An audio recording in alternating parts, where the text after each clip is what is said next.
tentang kesunahan bagi imam untuk memperpendek di dalam sholat fardu. Jadi dikatakan ketika sholatnya ini sifatnya sholat sunnah yang berjamaah seperti tarawih, itu juga disunahkan untuk memendek daripada sholat tersebut, kecuali kalau sholatnya dia sendiri munfarid, maka boleh dia memperpanjang. Tapi sifatnya yang ada jamaahnya, maka itu disunahkan untuk memperpendek daripada sholatnya. Di sini ada satu hadis dalam kitab Fathah juz 2 ayat 102. Hadis yang diriwayatkan dari Sayyidina Abu Qatadah. Kalau Rasulullah sallallahu alaihi wasallam berkata yang mulia ini bagaimana Nabi Muhammad SAW pernah di dalam sholat itu beliau itu memanjangkan daripada syaratnya dengan membaca bacaan yang panjang. Akan tetapi pada saat itu terdengar daripada tangis seorang anak kecil, sehingga beliau sallallahu alaihi wasallam itu meringankan surat sholatnya. Kenapa? Karena beliau bagaimana Nabi Muhammad SAW mempunyai perasaan yang sama dengan ibunya. Ibunya Bani yang nangis itu tadi. Beliau berperhatian kepada ibunya, khawatir nanti ibunya terjadi anaknya yang terjadi sesuatu nangis, maka beliau tidak jadi memanjangkan sholatnya, sehingga beliau singkat memperpendek meringkas daripada sholat beliau sallallahu alaihi wasallam. Ini bisa menjadi hujah, menjadi dalil bagi para imam ini. Ketika sholat berjamaah dia harus meringkas daripada sholatnya.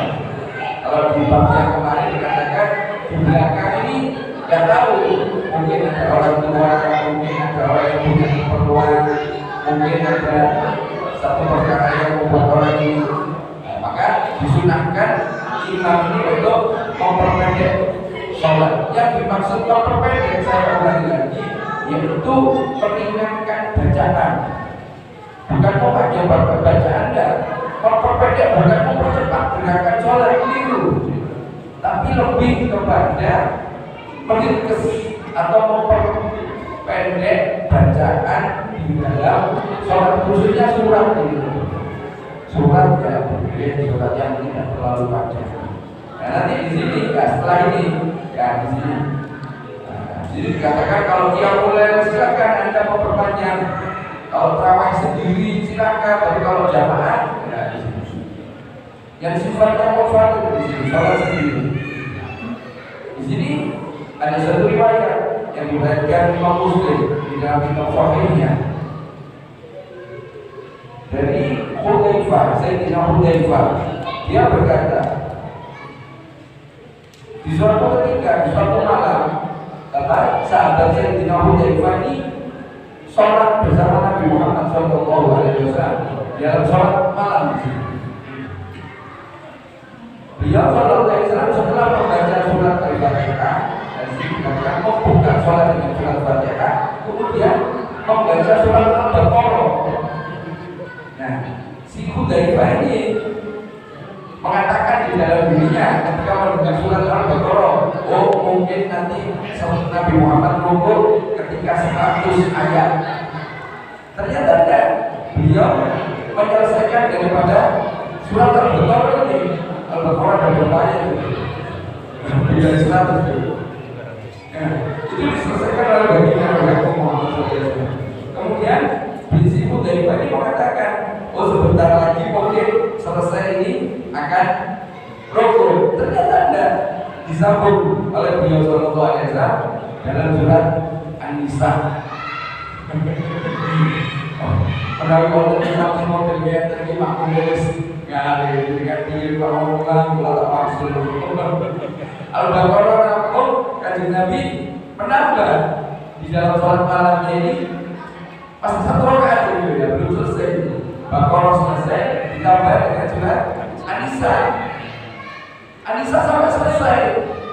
Bukan rukuk, beliau menambah surat Ali Imran. Iya. Ali Imran itu sampai selesai. Tidak main-main 3 surat. Al-Baqarah, An-Nisa, Ali Imran. Dengan total itu juz. Udah ini pernah ya di sini. Dan ini keren sedikit. Ini dia dijadi. Nabi Muhammad itu setiap hari seperti itu. 8 rakaat setiap hari yang dibaca surat-suratnya seperti ini. Al-Baqarah, An-Nisa, Al-Imran ini nyambung dalam 1 rakaat. Makanya kalau Anda mengatakan tarawih ngambil 8 rakaat, suratnya apa? Inna lillahi wa inna ilaihi raji'un. Ibadah suratnya Nabi Muhammad. Cuma jumlahnya apa? Nah, ini yang perlu dipahami. Ini dalilnya beliau lakukan setiap hari. Kemudian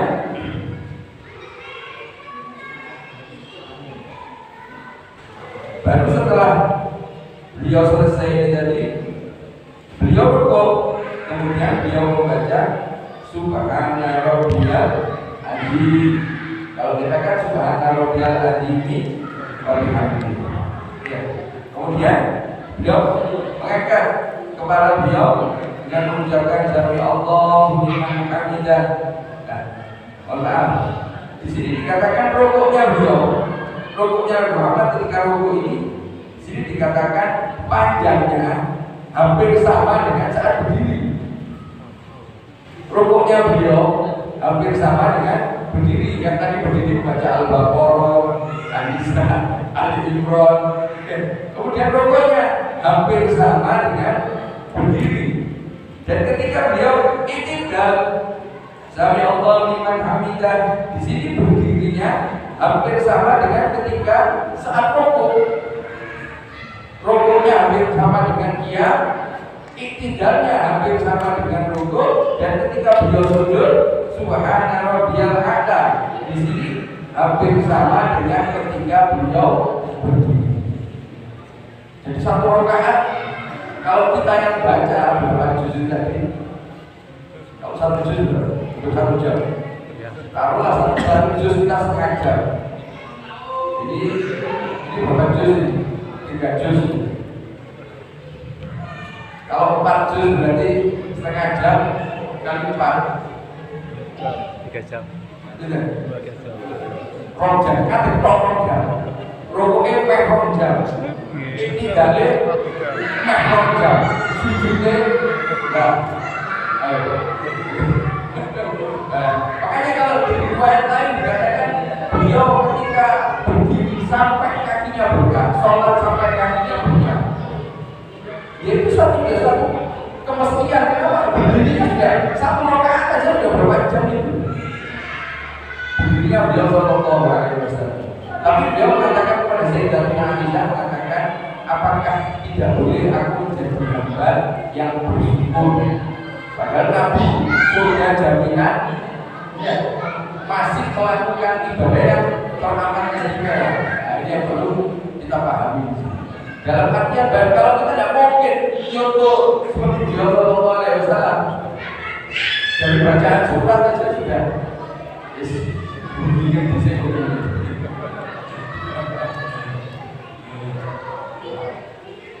Nah, di sini ada satu catatan. Orang berkata ditulis di tadi bahasa ketika sholat sunnah boleh kita sendiri dalam keadaan panjang.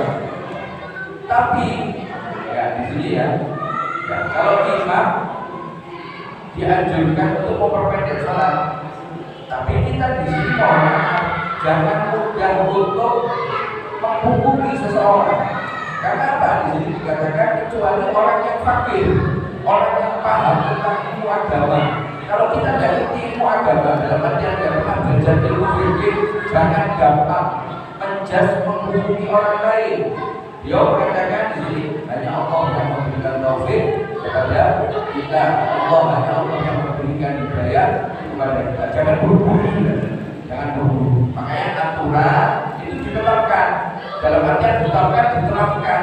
Jangan sampai buat aturan sendiri. Mohon maaf, termasuk ketika kita akan masuk di bulan Ramadan ini ya. Sampai-sampai kalau sholatnya itu tidak menggunakan aturan ilmu fikih di dalam sholat, lebih baik tidak sholat. Kenapa? Karena nanti dapat dosa malah. Contoh sholatnya tidak pakai aturan yang super ini.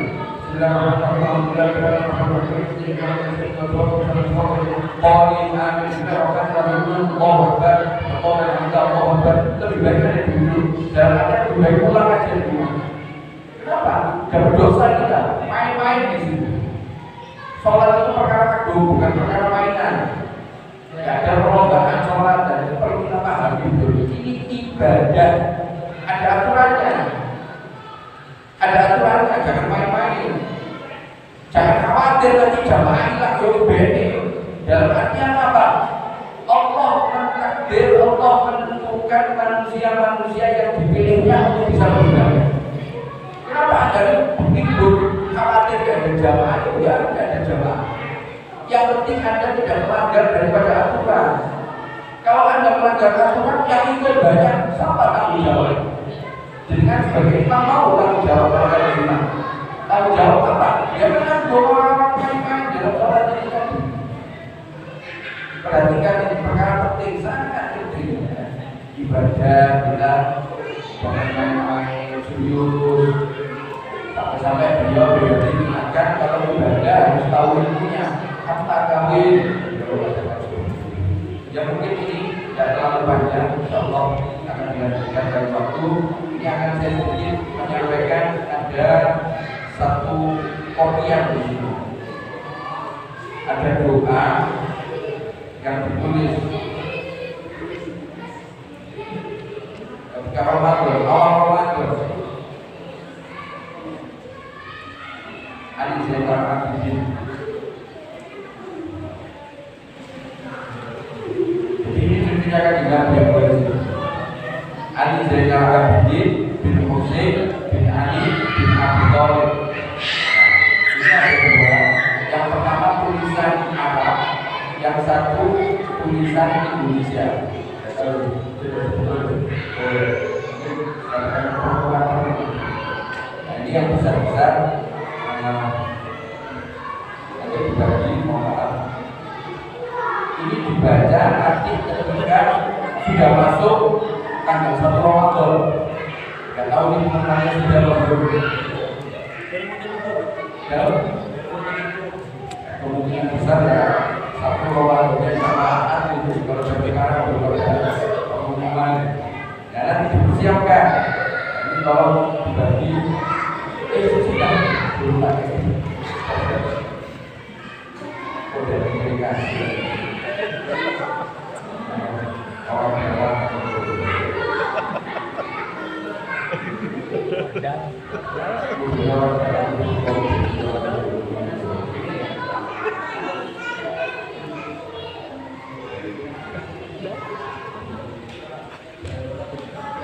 Mohon maaf untuk perempuan yang mungkin ada udur.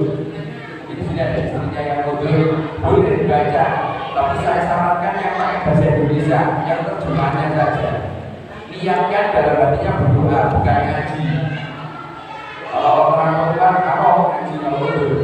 Nah, ini terus di sini juga ada niat menyambut bulan Ramadan. Dibaca tanggal 1 awal Ramadan.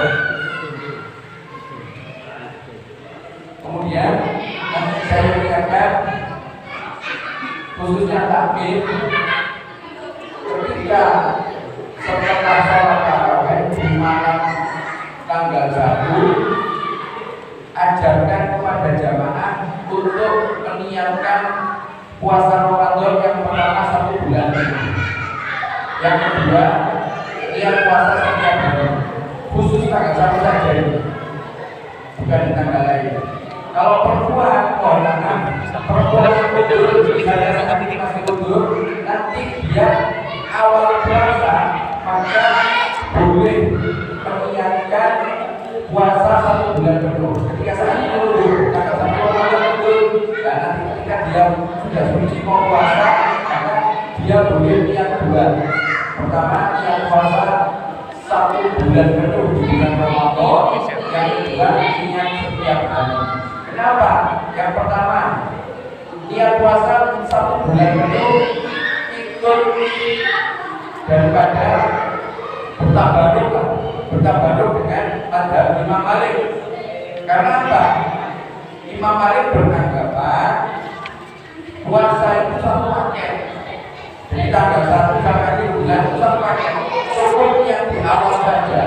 Seperti sholat bisa ada 4 rakaat. Jadi rakaat pertama sampai rakaat keempat tidak perlu niat. Rakaat pertama niat, rakaat kedua niat, seperti itu. Imam Malik mengatakan cukup di awal sholat saja. Nah ini dikiaskan seperti itu Imam Malik. Tapi Imam Syafi'i tidak. Imam Syafi'i mengatakan sholat itu bagiannya sendiri, isya ada sendiri, subuh ada sendiri, seperti itu. Mereka punya ijtihad, kita ikut saja Bapak. Kemudian yang kedua, seandainya kalau keuntungannya niat 1 bulan penuh, seandainya yang pertama, ketika di suatu bulan bisa di rumah ini ada yang terlewat niatnya, maka ketika di awal Ramadan kita sudah niat 1 bulan penuh, insya Allah jadi soal. Tapi dengan Imam Malik. Yang kedua, ketika orang yang tidak ada umur sampai bulan Ramadan habis, maka dia sudah berniat puasa 1 bulan penuh, insya Allah aku sudah untuk 1 bulan penuh. Diingatkan betul, jadi keluarganya yang ada orang-orang di bawah tanggung jawabnya, kalau takbir, tidak mengurus rumah, nanti diingatkan khusus tanggal 1 saja. Tanggal 1 ketika selesai tarawih, misalnya niat, maka tanggal tersebut niatkan 2 niat. Yang pertama niat puasa 1 bulan penuh di bulan Ramadan, jangan 30 hari ya, 1 bulan penuh, karena 1 bulan itu bisa diusulkan dari 30 hari. Kemudian yang kedua niat setiap hari, dan kalau itu sama rutin. Kemudian ini niatnya yang Ramadan, nggak awal Ramadan dengan bacaan. Seperti contoh di sini, saya punya sebagaimana niat dari Muhammad SAW dan para salafus soleh dan para ahli bait yang mulia dan para sahabat yang agung. Kami punya melaksanakan puasa dan terus dengan bacanya. Keluarga juga belajar untuk membacanya. Kemudian tanggal 1 jangan lupa doa memasuki bulan Ramadan. Sekarang boleh atau awal nanti sudah diputuskan puasa tanggal sekali ini tanggal sekian, maka baca doa ini. Khusus kalau betul-betul saya sarankan Anda baca yang lanjut aja, terjemahan saja. Insya Allah manfaatnya banyak. Semoga Allah akan beri kita, Allah beri kita untuk melakukan bulan yang mulia, aktivitas yang mulia. Insya Allah. Seandainya ada pertanyaan atau apa yang belum paham, boleh tanya melalui saya atau pihak saya langsung atau melalui rekan Pak Zainal atau Pak Budi atau Mas Iwan. Monggo silakan. Kita baca Bismillahirrahmanirrahim. Ya limaslimina la tafikir sidra'anna wa hafidna wa tu'anna wa tu'anna hukunna ilaika wa jatuhama tamnam alaina bil-ikaba wa kullana waslihil ya Rabbi ya Rabbal arbab nabdu fadiru ala bab atawaqat fatal asbab mustatikan badamama ya wasi'al juda al-khairu khairu wa inda fawqa alladhi Muhammadu fadrik bi rahmatik fil مرشد الخلق درا ومشيع الكل برا أسألك أسبل سترا على القبائل والأخطاء يا من يرى سر قلبي حسبي تلاوك حسبي أخذ بربك ذنبي واصرف قصودي وأعمى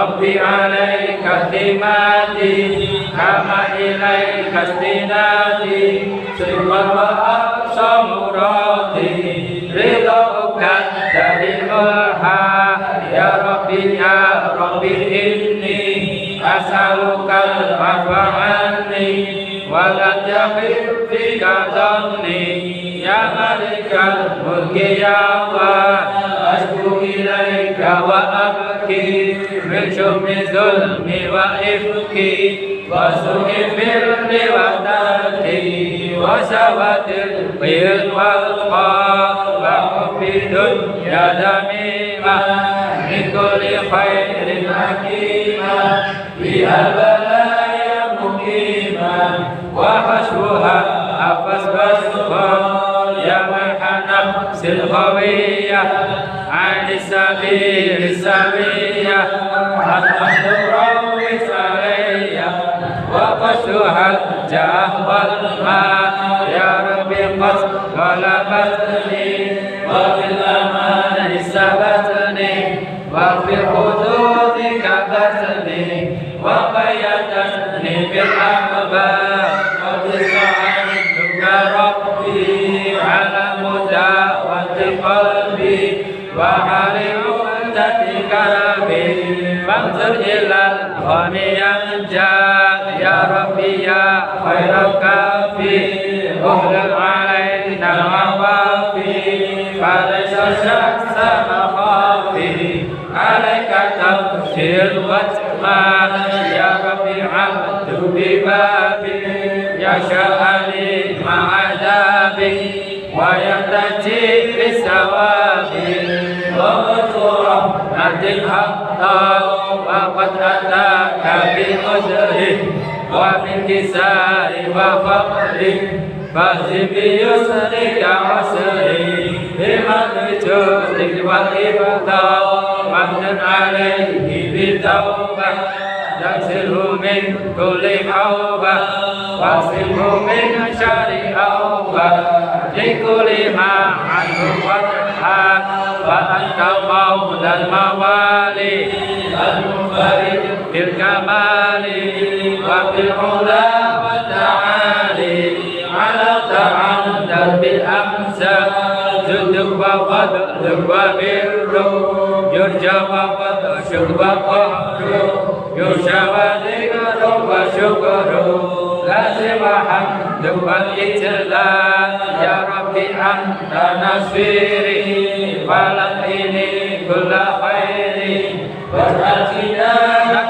مصيري واختم بالإيمان الآجال وصلي في كل حالة على مزيل الضلالة من كلمته الغزالة محمد الهدي الدار والحمد لله شكرا على نعم منه تترى نحمد سرا وجهرا وبالفتايا والآثار يا أرحم الراحمين يا أرحم الراحمين يا أرحم الراحمين فرج على المسلمين يا أرحم الراحمين يا أرحم الراحمين يا أرحم الراحمين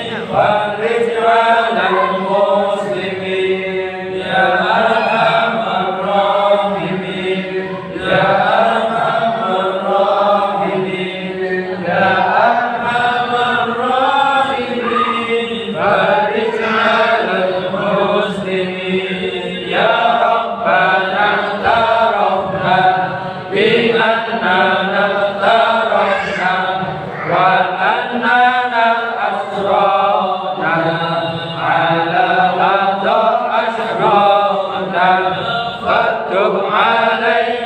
توبة تغفر لكل حوبة واستر لنا العورات وآمن الروعات واغفر لوالدينا ربي ومولودنا والآل والإخوان وسائر الخلان وكل ذي محبة أو سيرة أو شبهة والمسلمين أجمع آمين ربي اسمع فتحا وجودا منا لا باكتساب منا بالمصطفى الرسول نحظى بكل سور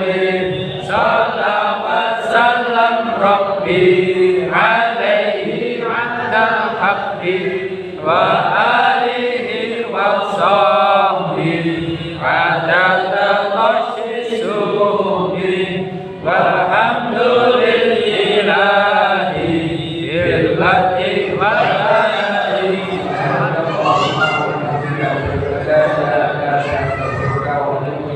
سبحانك اللهم وبحمدك أشهد أن لا إله إلا أنت أستغفرك وأتوب إليك. سبحانك اللهم وبحمدك أشهد أن لا إله إلا أنت أستغفرك وأتوب إليك.